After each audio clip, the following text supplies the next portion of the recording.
2026 का चीता फैसला आ गया, लेटेस्ट है बिल्कुल। 26/1/2026 की जजमेंट है, जस्टिस साजिद महमूद सेठी साहब का फैसला है। माँ बाप की डेथ हो गई, बच्चों की कस्टडीज के ऊपर डिस्प्यूट राइज हो गया नानी और दादी का। ठीक है, नानी ने पहले पिटीशन दायर कर दी इधर लाहौर में, क्योंकि लाहौर में बच्चे रहते थे पेरेंट्स के साथ। जब पेरेंट्स की डेथ हुई उसके बाद नानी के पास, तो उसने गार्डियन कोर्ट में पिटीशन दायर की। लेकिन जो है वो दादी जो है उनको मानसेरा ले गई पिटीशन दायर होने के बाद।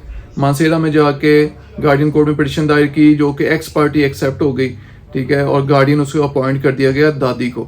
ठीक है, लेकिन यहाँ पे जो है वो नानी की तरफ से एक FIR दर्ज करवा दी गई कि बच्चों को वक्ती तौर पे थोड़ी देर के लिए कह के लेके गए हैं और अगवा करके ले गए, किडनैप कर लिया गया। इस पे FIR दर्ज हो गई। FIR में बेल स्टेज के ऊपर बच्चों की जो कस्टडी है, इंटरम कस्टडी, नानी के हवाले कर दी गई, क्योंकि गार्डियन कोर्ट में लाहौर में ऑलरेडी केस चल रहा था। तो इधर आके जब बेल हो गई और वहाँ पे आके वो कंटेस्ट किया गया केस, तो उसमें बताया गया कि ऑलरेडी जो है मानसेरा में ये गार्डियन हम अपॉइंट हो चुकी है, दादी को अपॉइंट किया जा चुका है गार्डियन बच्चों का। 2 बच्चे थे, बेटा बेटी। ठीक है, लेकिन जो है वो इधर लाहौर में बार्ड है, यहाँ पे प्रोसीडिंग नहीं चल सकती, क्योंकि जुरिस्डिक्शन जो है वो मानसेरा की है। वहाँ पे ऑलरेडी जुरिस्डिक्शन ले चुके हैं, डिसाइड कर चुके हैं मैटर। ठीक है, यहाँ पे जो है वो नीचे गार्डियन कोर्ट ने डिसाइड किया कि नहीं, हमारी जुरिस्डिक्शन बनती है, क्योंकि ऑलरेडी इधर से पहले केस चल रहा था।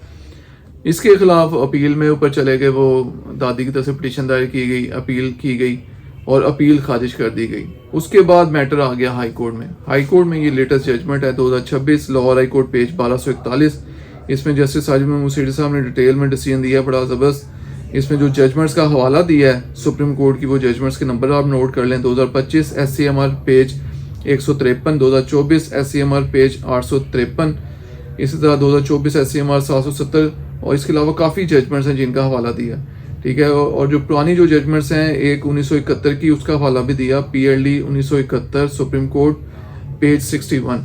जुरिस्डिक्शंस के हवाले से जैसा हमने सारा इसमें डिटेल में मेंशन किया है कि ऑलरेडी जो ऑर्डिनरीली जहाँ पे रिजाइड करते हैं बच्चे, वहाँ पे केस हो सकता है। ठीक है, ना कि वक्ती तौर पे जहाँ पे ले जाया गया, वो भी स्नैचिंग में एक किस्म का आ गया, किडनैपिंग में आ गया कि जी आप वक्ती तौर पे बच्चे लिए हैं मिलने के लिए और उसको लाहौर की जुरिस्डिक्शन से बाहर ले गए, ताकि जो जुरिस्डिक्शन का डिफेक्ट पैदा हो जाए, और वहाँ पे जाके जो है वो स्टे लेके और वहाँ पे वो गार्डियन अपॉइंट करवा लिया मानसेरा में। तो वो उस कोर्ट को जुरिस्डिक्शन इस वजह से नहीं बनती क्योंकि ऑर्डिनरली वहाँ पे बच्चे रिजाइड नहीं करते। जब पेरेंट्स की डेथ हुई तो बच्चे लाहौर में थे, लाहौर में ही जो उनकी परवरिश हो रही थी, तो यहाँ के वो ऑर्डिनरली रेजिडेंट थे, इसलिए यहीं पे जो है जुरिस्डिक्शन बनती है लाहौर की।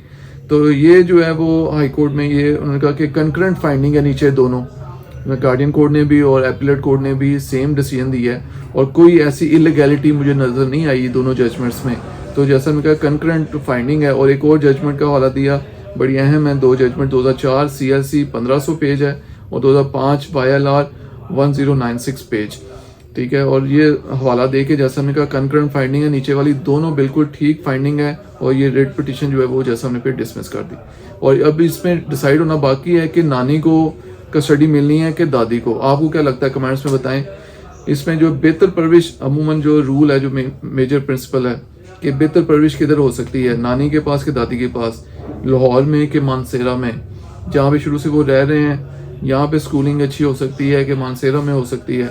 उनकी एजेस डिस्कस नहीं की गई क्योंकि यहाँ पे जुरिस्डिक्शन का इशू था कि एज उनकी क्या है बच्चों की। कई फैक्टर हैं, सारे देखते हुए फिर गार्डियन कोर्ट डिसाइड करेगी बच्चे जो है वो गार्डियन जो नानी को देने हैं कि दादी को। दादी ने पहले एक्स पार्टी जो गार्डियन अपॉइंट हो चुकी हुई है मानसेरा से, लेकिन जो यहाँ पे जुरिस्डिक्शन बंदी थी लाहौर की, तो यहाँ पे अब डिसाइड होगा फ्रेश कि किसको जो गार्डियन अपॉइंट करना है।